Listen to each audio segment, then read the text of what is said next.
De acordo com a teoria cinética, a pressão exercida por um gás sobre as paredes do recipiente que contém o gás seria resultado, como de fato é, resultado das colisões das moléculas com as paredes do recipiente.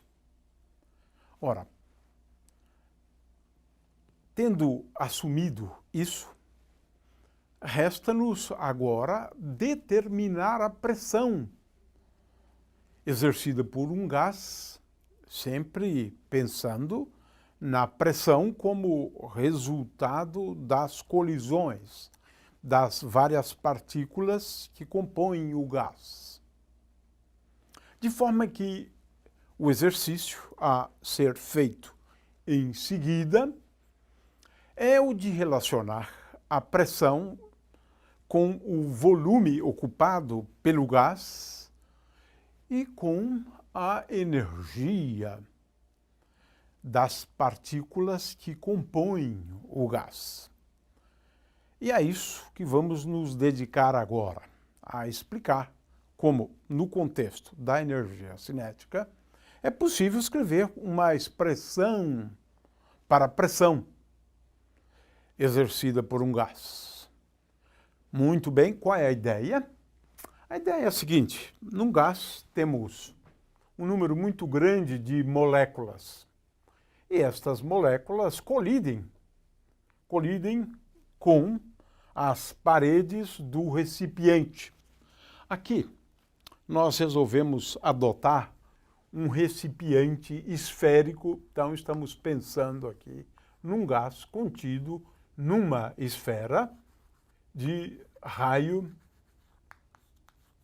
R.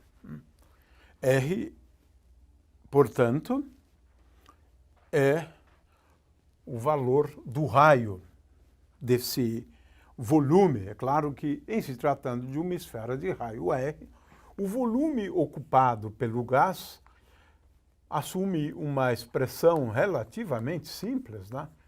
Em termos do raio, 4/3 de π vezes R ao cubo. Esse é o volume ocupado pelo gás, expresso em termos do raio dessa superfície esférica que delimita, né, o volume ocupado pelo gás.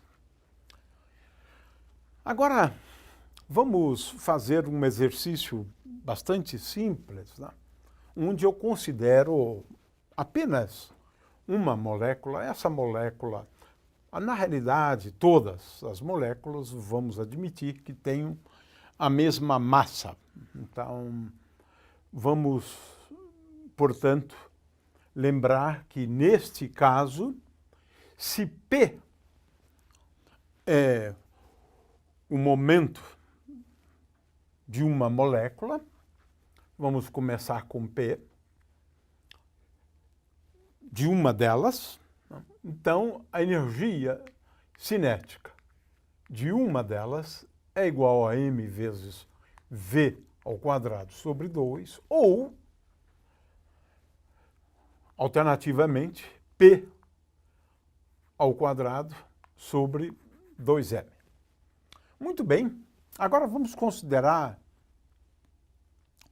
uma colisão, né, da molécula com as paredes do recipiente. Ora, nesse caso, nós podemos e vamos determinar a força sobre o recipiente como resultado da colisão. Nós vamos escrever que força, na verdade, a força que eu vou calcular aqui é apenas a componente normal da força, de forma que ela exerce, a cada colisão, né, exerce uma força sobre o recipiente, e é essa componente que nós vamos calcular aqui, né? É a componente, na verdade, normal da força a cada colisão, de forma que essa força, entendido como sendo a componente normal da força, ela é igual, uma expressão bem simples, igual à variação do momento dividido pelo intervalo de tempo. E esse intervalo de tempo vai ser o intervalo de tempo que vamos adotar como sendo o intervalo de tempo entre duas colisões, né? Muito bem, então vamos calcular cada um desses elementos aqui, né, independentemente.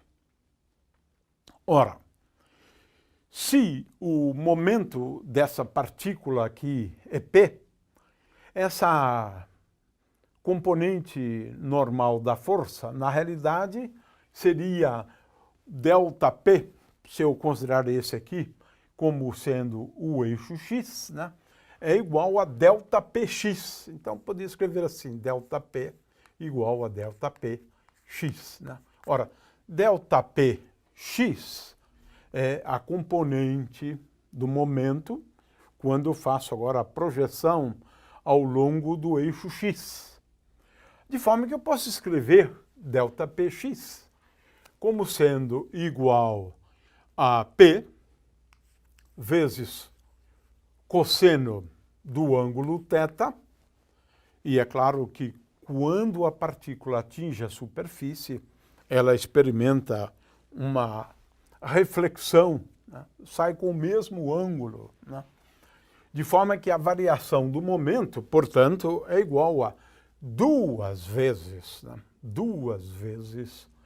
P é o momento da partícula, vezes cosseno θ, que é basicamente a soma dessas duas componentes, né? Eu tenho um Px menos essa componente x, me dá duas vezes P vezes cosseno x, que é a variação de momento, na realidade, né? Muito bem. E o ΔT? Nós vamos considerar o ΔT como o intervalo entre duas colisões. E o intervalo entre duas colisões é igual à distância percorrida de uma colisão até a colisão seguinte. Vamos chamar, então, essa distância dividido pela velocidade da partícula, mais velocidade é igual a P sobre m. Portanto, ΔT é igual a distância dividido por P, e aqui multiplico por m, porque a velocidade é igual a P dividido por m. Agora, resta-nos determinar a distância D, né, entre duas colisões. Ora, essa distância D é igual a duas vezes esta distância aqui, esta distância. Mas esta distância aqui, então, D é toda essa distância, D, que é igual a duas vezes R vezes cosseno θ. Portanto, é igual a m sobre P vezes duas vezes R dividido por cosseno θ. Por que dividido por cosseno θ? Ora, essa distância aqui nada mais é do que R vezes cosseno θ. Essa aqui. R vezes cosseno θ. A distância total é duas vezes essa. Então, D é igual a duas vezes R vezes cosseno θ. Muito bem. Ora, a força, portanto, a cada colisão, estou pensando sempre na colisão de uma partícula apenas, estamos começando assim, né?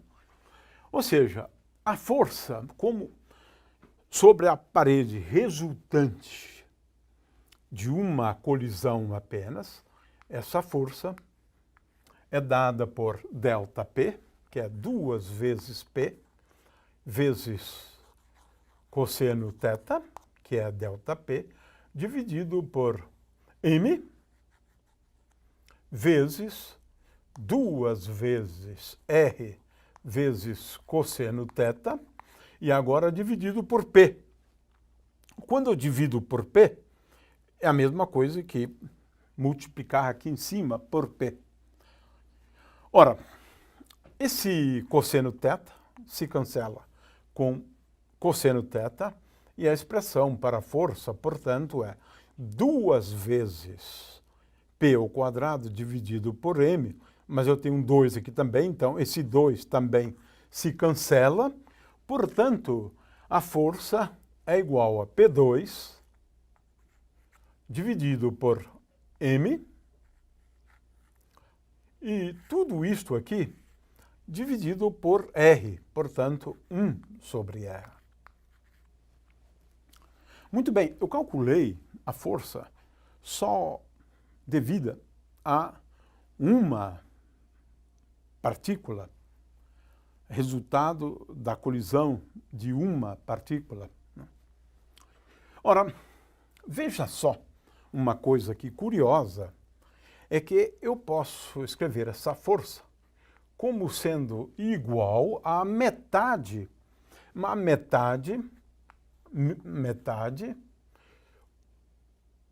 de P2 sobre 2M, ou seja, meio de P2 sobre 2M, vezes 2 vezes, porque eu cancelo esse 2, 1 sobre R. Ora, quem é P2 sobre 2M? É a energia cinética. Portanto, a força é igual a 2 vezes a energia cinética da partícula dividido por R. E esse é um resultado extremamente interessante e que vai ser utilizado logo em seguida. Ora, se eu tenho N partículas, é claro que cada uma das partículas dotadas de uma energia cinética, né, o resultado é tal que a soma das forças, num determinado intervalo de tempo, né, devido às colisões, né, esta soma das forças é igual a 2 dividido por R vezes a soma das energias cinéticas de cada um dos constituintes, e indo de 1 até N. Ora, e a força por unidade de superfície, porque é isso que importa. A pressão é igual à força dividido pela área. Ora, a área que a ser considerada é a área da superfície. Portanto, a pressão é igual a 2 dividido por R, e aqui eu tenho uma soma sobre as energias cinéticas, dividido pela área, vezes 1 sobre 4 vezes π vezes R ao quadrado, porque a área da esfera é igual a 1 sobre 4π vezes R ao quadrado.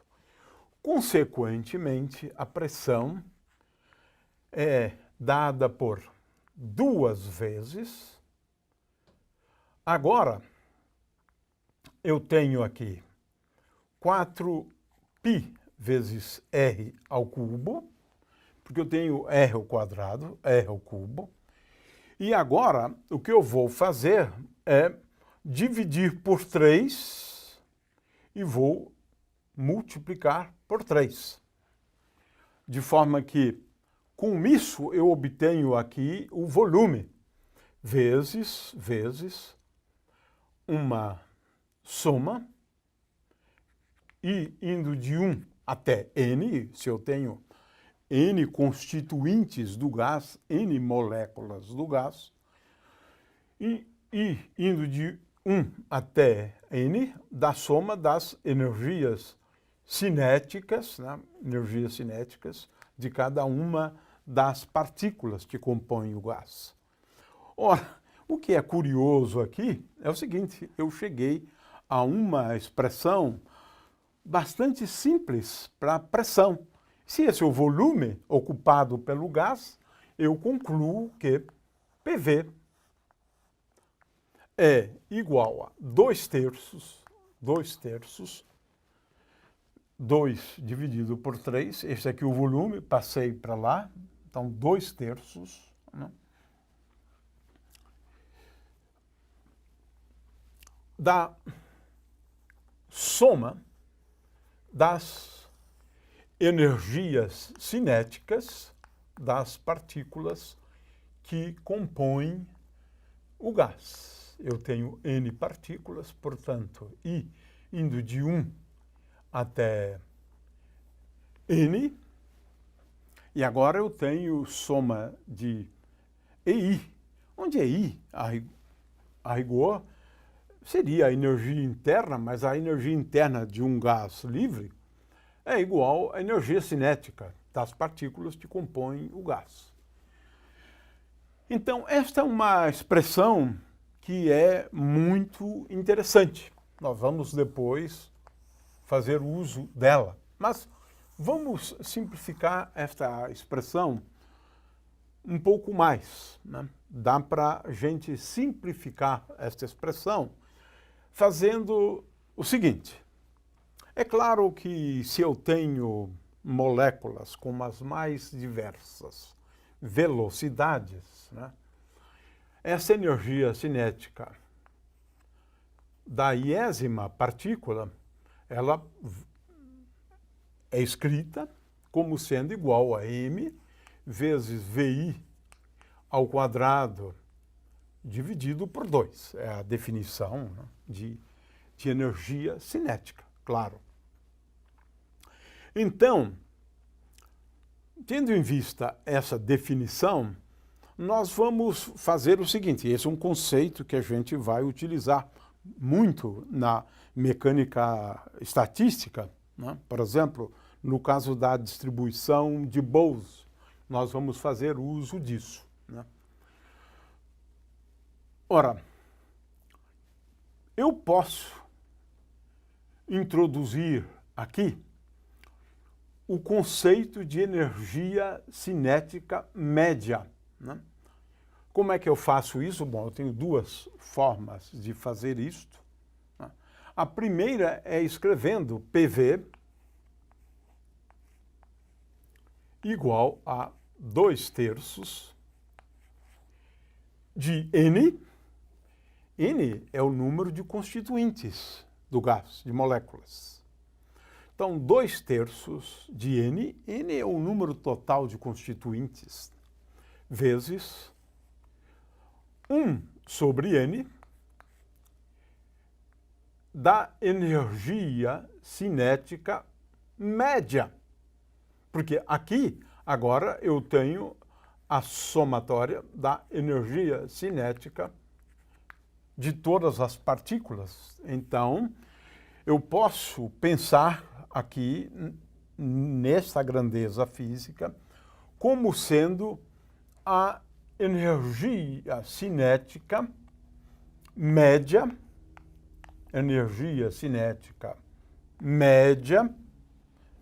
essa média aqui, na realidade, é uma média aritmética apenas. Depois nós vamos transformar essa média aritmética numa média calculada no sentido de distribuição, uma função de distribuição. Mas, de qualquer maneira, essa energia cinética média, ela é definida assim, e ela pode ser também pensada como a energia cinética média de uma das partículas, é isso que a gente vai depois fazer, ao quadrado, vezes m, dividido por 2. De forma que, feito isto, eu associo a pressão, Claro que aqui no caso eu tenho a pressão vezes o volume como sendo igual a 2/3 de N vezes o que nós estamos chamando aqui de energia cinética média, que é igual a m vezes a velocidade média ao quadrado de cada uma das partículas, né? Como eu tenho n, então é n vezes isto, né? Portanto, eu obtenho que 2/3 de n vezes m vezes a velocidade. Agora, posso usar a velocidade média, mas ao quadrado média, então vamos escrever assim, velocidade média ao quadrado dividido por 2. Então, essa energia cinética média de cada um dos constituintes, eu devo encontrar uma forma de determinar a média da velocidade ao quadrado. Aqui seria até melhor v ao quadrado, né, médio. E esta grandeza física aqui, nós só podemos determinar fazendo uso de argumentos da mecânica estatística. De qualquer forma, o que é importante que se entenda é que, se adotarmos essa